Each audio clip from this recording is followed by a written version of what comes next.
The vastness of the universe had always intrigued the Zrithian Empire. As an advanced race, their technology far outpaced any civilization in their sector. Their ships traversed the stars with ease, and they had explored countless planets, cataloging their resources, native life forms, and potential for colonization. But there was one planet they had always avoided, the small blue-green world known as Earth. For years, the Zrithians had monitored Earth from a distance, studying its inhabitants from their invisible vantage points in the stars. They knew of the primitive creatures that inhabited its surface, apes, mammalian creatures, and insects, none of which posed any significant threat. The Zrithians thought of humans as just another species destined to evolve into something interesting, but ultimately nothing special. They were content to watch, assuming that any form of true intelligence would take millennia to emerge. But they had underestimated one thing: the human capacity for survival, adaptability, and most importantly, violence. The Zrithians were a peaceful people by nature. They believed in the preservation of life and the acquisition of knowledge. They rarely resorted to force, preferring diplomacy and understanding over conflict. However, their explorations had led them to a shocking realization. They had begun to lose contact with several reconnaissance ships sent to Earth. One by one, each vessel, without fail, had mysteriously disappeared after attempting to land. None of the Zrithian crews were ever heard from again. At first, the Zrithians believed it was a natural disaster, a strange atmospheric phenomenon that they had failed to predict.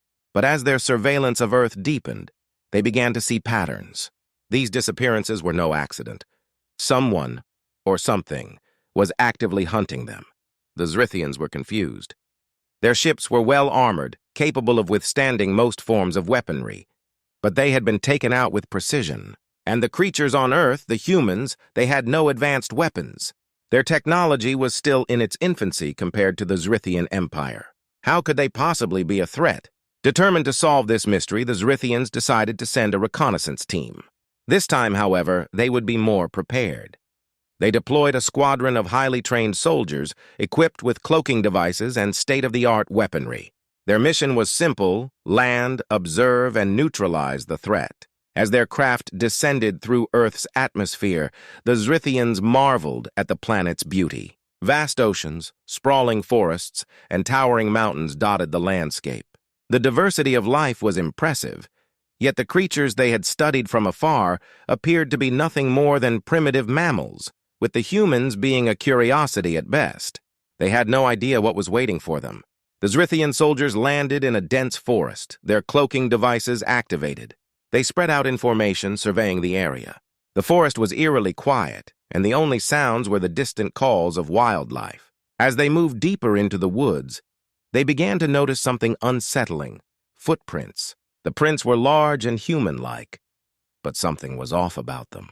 They led deeper into the woods, weaving in and out of the trees with startling precision. The soldiers were on edge now, sensing that something was not quite right. Their usual tactics of diplomacy and observation would not work here. They needed to find out who or what was responsible for the disappearances, and they needed to do it fast. They followed the tracks for hours until they arrived at a clearing. In the center of the clearing was a strange structure, an old abandoned cabin, seemingly untouched by time. The Zrithians approached cautiously, their weapons at the ready. As they neared the cabin, they heard a faint noise, a soft rustling followed by the distinct snap of a twig. In an instant, the soldiers sprang into action. The cloaking devices flickered, and the Zrithians moved into combat mode, ready to confront whatever was lurking in the woods. But what they encountered was not what they expected. Out of the shadows emerged a human, a man, dressed in tattered clothes, his face grim and weathered. He stood in the clearing, staring at the Zrithians with an eerie calmness. His eyes were intense, filled with an unnerving awareness of his surroundings.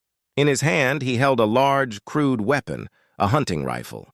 The Zrithian commander spoke through his helmet's communication device, trying to establish contact. "We are not here to harm you. We wish to communicate to learn about your species." The man did not respond. Instead, he raised the rifle and aimed it directly at the soldiers. "Run," he said in a low, gravelly voice. The Zrithians hesitated. It was not the response they had anticipated. Their knowledge of humans had suggested they were not aggressive, merely curious. But the man's stance, his weapon, and the aura of tension that hung in the air told a different story. Before they could react, the man fired.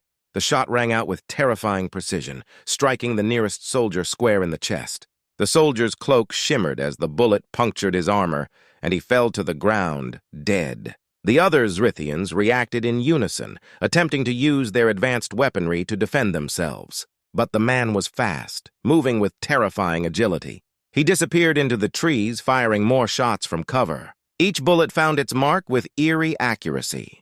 The Zrithians were trained soldiers, but they were not prepared for this. They had underestimated the human. They had assumed that their superior technology would guarantee them victory, that they could easily overpower any species, especially one as primitive as humanity. But they had failed to consider one crucial factor: the human will to survive. As the remaining Zrithians scrambled to regain control of the situation, the man disappeared into the woods, leaving nothing behind but the echoes of his rifle shots.